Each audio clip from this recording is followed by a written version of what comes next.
음주운전, 검사 사칭, 대장동 개발, 대북 송금 의혹, 이 사건들은 모두 한 정치인을 둘러싼 이야기입니다. 대한민국 정치 역사에서 이렇게 많은 사건과 재판이 한 정치인을 둘러싸고 이어진 경우는 좀처럼 찾아보기 어렵습니다. 음주운전, 검사 사칭 사건, 그리고 지금 진행 중인 여러 재판들. 이 모든 사건들은 한 사람의 정치 인생과 함께 계속해서 언급되어 온 이야기입니다. 지금부터 이미 판결이 내려진 사건부터 현재 진행 중인 재판까지 시간의 흐름에 따라 살펴보겠습니다. 먼저 2004년 사건입니다. 이재명은 당시 음주운전으로 적발됩니다. 당시 혈중 알코올 농도는 면허 취소 기준을 넘는 수준이었고 법원은 벌금 150만 원을 선고했습니다. 음주운전은 법적으로 처벌이 확정된 대표적인 사건 가운데 하나입니다. 하지만 같은 해 또 다른 사건이 발생합니다. 한 방송 프로그램에서 검사를 사칭하며 공무원을 압박하는 사건에 연루되었다는 이유로 재판을 받게 됩니다. 이 사건 역시 유죄가 인정되어 벌금 150만 원이 확정되었습니다. 이 두 사건은 이재명의 정치 인생에서 가장 먼저 언급되는 법적 논란으로 남게 됩니다. 시간은 흘러 2018년으로 넘어갑니다. 경기도지사 선거 과정에서 또 하나의 논란이 발생합니다. 친형 강제 입원과 관련된 발언이 허위사실 공표라는 문제로 이어지며 공직선거법 위반 재판이 시작됩니다.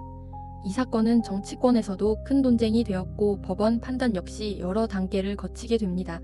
그리고 2020년 대법원은 결국 무죄 판결을 내리며 이 사건은 마무리됩니다. 하지만 정치권을 뒤흔든 더 큰 사건은 그 이후에 등장합니다. 2021년 성남 대장동 개발 사업을 둘러싼 의혹이 세상에 알려지기 시작합니다. 대장동 개발 과정에서 민간업자들이 막대한 수익을 얻었다는 사실이 드러나면서 수사가 시작됩니다. 이 사건은 단순한 개발 사업을 넘어 대한민국 정치권 전체를 흔드는 대형 사건으로 확대됩니다. 대장동 사건과 함께 위례신도시 개발 사업 역시 같은 구조 속에서 수사 대상에 포함됩니다. 검찰은 개발 구조 설계 과정에서 공공이 더 얻을 수 있었던 이익이 민간으로 넘어간 것 아니냐는 의혹을 제기했습니다. 이 사건은 지금까지도 재판의 핵심 쟁점 가운데 하나로 이어지고 있습니다. 또 다른 사건은 성남FC 후원금 사건입니다. 성남시장 시절 기업들이 성남FC에 거액의 후원금을 냈고 그 과정에서 건축 인허가나 행정 편의가 제공된 것 아니냐는 의혹이 제기됩니다. 검찰은 이를 제3자 뇌물 사건으로 보고 기소했습니다. 하지만 이 역시 행정 판단이었을 뿐대가 관계는 없었다는 반박도 이어지고 있습니다. 백현동 개발 사건 역시 논란의 중심에 있습니다. 원래 자연 녹지였던 부지가 준주거 지역으로 변경되면서 개발 사업이 가능해졌고 그 결과 민간업자가 큰 이익을 얻게 되었다는 것입니다.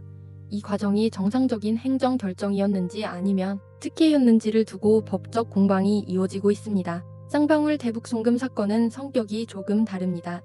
이 사건은 경기도가 추진하던 대북 사업과 관련된 문제입니다. 검찰은 쌍방울 그룹이 북한에 약 800만 달러를 송금했고 그 가운데 일부가 경기도 사업과 관련된 비용이라는 의혹을 제기했습니다. 하지만 이 역시 사건의 성격과 책임을 두고 치열한 법적 공방이 이어지고 있습니다. 또 하나의 사건은 위증교사 사건입니다. 과거 재판 과정에서 증인의 진술에 영향을 주었다는 의혹이 제기된 사건입니다. 이 사건은 다른 사건들과 달리 1심 판결이 한번 내려졌고 현재는 항소심 판단이 이어지고 있습니다. 이처럼 이재명을 둘러싼 사건들은 종류도 서로 다르고 쟁점도 각각 다릅니다.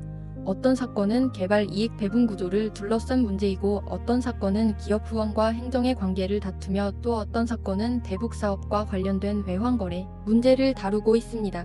그래서 이 사건들은 단순히 사건이 많다는 표현으로는 설명하기 어려운 복잡한 법적 논쟁으로 이어지고 있습니다. 대한민국 정치사에서 이처럼 여러 사건이 동시에 이어지는 상황은 매우 드문 일입니다.